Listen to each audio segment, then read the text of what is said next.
নমস্কার, আমাদের চ্যানেল বাঙালি রান্নাঘরে আপনাদের সবার স্বাগত।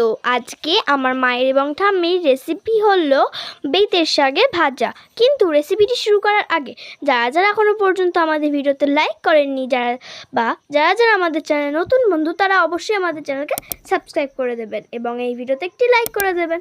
এবার চলুন আর বেশি দেরি না করে রেসিপিটি শুরু করা যাক।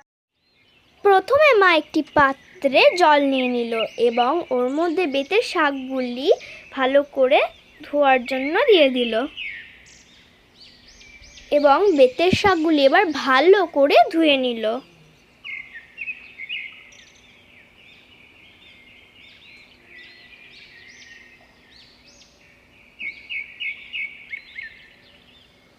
একবার বেতের শাকগুলি ধুয়ে তুলে নেওয়ার পর মা আবারও একবার ভালো করে বেতের শাকগুলি ধুয়ে নিল। বেতের শাকগুলি ধুয়ে নেওয়ার পর এবার মা বেতের শাকগুলি ভালো করে এরকমভাবে ঠিক কেটে নিচ্ছে।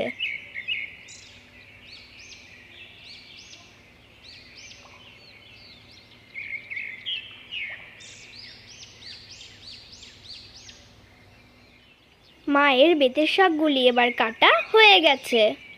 এবার মা গ্যাসটি জ্বালিয়ে দিল এবং গ্যাসের উপর কড়াইটিও বসিয়ে দিল এবং কড়াইয়ের মধ্যে কাঁচা সর্ষের তেল দিল। তেলটি গরম হয়ে যাওয়ার পর এবার মা কেটে রাখা বেগুনগুলি তেলের মধ্যে ভাজার জন্য দিয়ে দিল।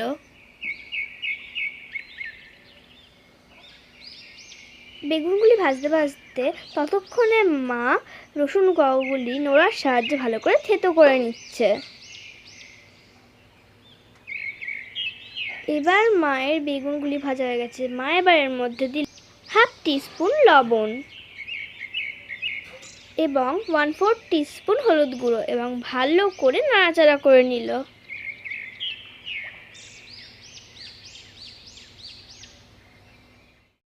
এবার মা বেগুন ভাজাগুলি তুলে নিল। আবারও মা গ্যাসের উপর কড়াই বসিয়ে ওর মধ্যে কাঁচা সর্ষের তেল দিল এবং সর্ষের তেলটি গরম হয়ে যাওয়ার পর ওর মধ্যে 2টো শুকনো লঙ্কা দিল এবং একটু কালো করে ভেজে নিল। তারপরে যে মা রসুন কোয়া থেতো করে রেখেছিল সেগুলি ওর মধ্যে দিল এবং ভালো করে ভেজে নিল। ভালো করে ভেজে নেওয়ার পর এবার মায়ের মধ্যে দিল 5 ফোড়ন, তারপরে দিল মুগের ডাল এবং আবার ভালো করে নাড়াচাড়া করে নিল। ভালো করে এগুলো সব ভেজে নেওয়ার পর এবার মা কেটে ধুয়ে রাখা বেতের শাকগুলি দিয়ে দিল এবং ভালো করে নাড়াচাড়া করে নিল।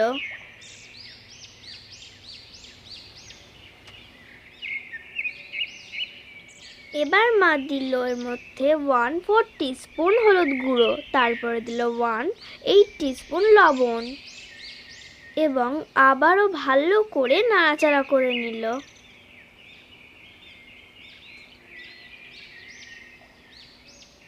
এবার মায়ের মধ্যে 2টো মাঝখান থেকে কেটে রাখা লঙ্কা দিল এবং আবারও ভালো করে নাড়াচাড়া করে নিল। এবার মা এটি 10 মিনিটের জন্য ঢেকে দিল। 10 মিনিট পর মা ঢাকনা খুলে দেখলো যেটি প্রায় হয়ে এসেছে। এবার মায়ের মধ্যে যে বেগুন ভাজাগুলি করে রেখেছিল সেই বেগুন ভাজাগুলি দিয়ে দিল এবং আবারও ভালো করে নাড়াচাড়া করে নিল।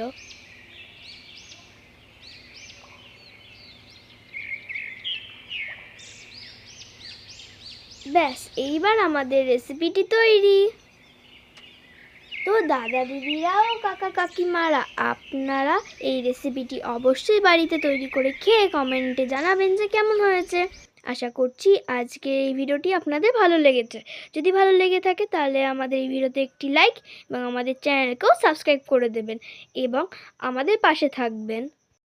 আজকের মতো তাহলে এই ভিডিওটি এখানেই সমাপ্ত করলাম। আবারও দেখা হবে নতুন একটা ভিডিও এবং নতুন একটা রেসিপির সঙ্গে। আজকের মতো তাহলে এইটুকুই। সবাই ভালো থাকবেন, সুস্থ থাকবেন।